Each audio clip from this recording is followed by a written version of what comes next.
यार, आप एचएस बिहार देख रहे हैं। मैं हूं अक्षय आनंद। आशुतोष कुमार की पहचान भूमिहार ब्राह्मण एकता मंच से थी। आज राष्ट्रीय जनजन पार्टी है। क्या विलय हो गया है भूमिहार ब्राह्मण एकता मंच का? सर, वो एक सामाजिक संगठन है और जब तक उसका अस्तित्व बचेगा वो अपने समाज के उत्थान की बात करती रहेगी। लेकिन ये एक राजनीतिक मंच है और इसमें केवल एक जाति की बात करने से काम नहीं चलती। और हमें लगा कि हमने बहुत हद तक अपने समाज को जगाया, उन्हें उनके अधिकारों के लिए आवाज़ उठाने को प्रेरित किया और लोगों का सहयोग व समर्थन भी मिला। जिस प्रकार से हमने अपने समाज को जगाकर उनको उनके अधिकारों के लिए आवाज़ उठाने के लिए प्रेरित किया, उसी प्रकार से बिहार की 11 करोड़ जनता को हम जागरूक करना चाहते हैं और उन्हें उनका वाजिब अधिकार दिलाने की लड़ाई लड़ना चाहते हैं। भूमिहार ब्राह्मणों ने आपको समर्थन किया, आपको आगे बढ़ाया, मगर अब आप इस मुहिम को एक राजनीति के रूप में बदल रहे हैं। क्या ये मौका परस्ती नहीं है?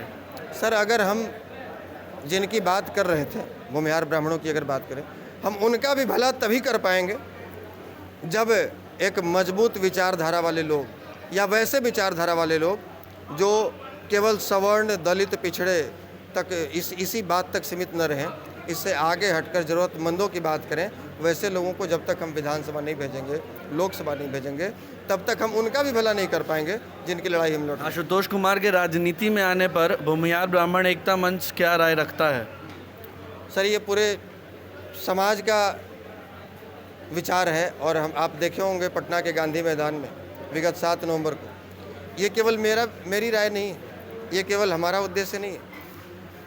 लगभग 2 लाख लोगों ने हाथ उठाकर 7 नवंबर को पटना के गांधी मैदान में सहमति दिया था कि अब बिहार को एक नए राजनीतिक विकल्प की आवश्यकता है और उसके बाद से ही हमने इसके फॉर्मेशन पर काम शुरू किया। तो क्या लगता है आपको कि अगर बिहार में 243 विधानसभा सीटें हैं, उन सीटों पर जो भूमिहार ब्राह्मण हैं वो आपके लिए वोट कर रहे होंगे? केवल भूमिहार ब्राह्मण ही नहीं सर, वो सभी लोग करेंगे जो वर्तमान सरकार से और पिछले सरकार से उब चुके हैं और बिहार में अब बदलाव चाहते हैं, एक नए राजनीतिक विकल्प चाहते हैं, कोई नया चेहरा। आप जिन मुद्दों की बात कर रहे हैं, दरअसल इन मुद्दों पर बात करने वाली कई सारी पार्टियां हैं। फिर आशुतोष में वो क्या डिफरेंट है जिसको कहकर आप लोगों को खुद से जोड़ेंगे? सर, पार्टी बहुत सारी है और समस्या एक और है कि कई ऐसे लोग हैं जिनकी आप बात कर रहे हैं कि बिहार के विकास की बात कर रहे हैं, वो विरासत में उन्हें राजनीति मिली है और वो उनके पीढ़ी दर पीढ़ी जो राजनीति करते आए हैं उनसे वो सीखे हैं। सर, हमारे पूरे खानदान में मुखिया का चुनाव कोई नहीं लड़ा है आज तक। हमारा अगर बैकग्राउंड देखिएगा तो हम एक सेना की नौकरी भारत में करके आए हैं, इस देश में माँ भारती की सेवा करके आए हैं।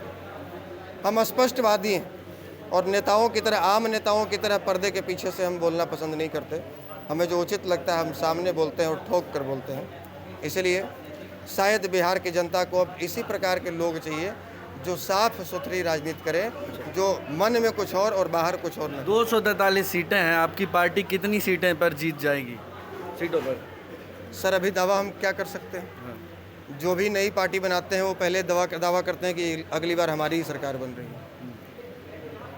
हम लड़ेंगे 243 विधानसभा सीटों पर, जीत और हार तो समय बताएगा। अच्छा, अगड़ी और पिछड़ों की जो राजनीति बिहार में जिस तरह से है, मान लीजिए आशुतोष कुमार 15 साल भी मेहनत करते हैं, मगर ये जो मुद्दा है वो रह जाता है। पिछड़े और जो भी संख्या की अगर बात करते हैं तो वो एक होकर एक ऐसी सरकार बनाते हैं। तो इसमें आशुतोष कुमार स्कोप कैसे देख रहे हैं पॉलिटिक्स में?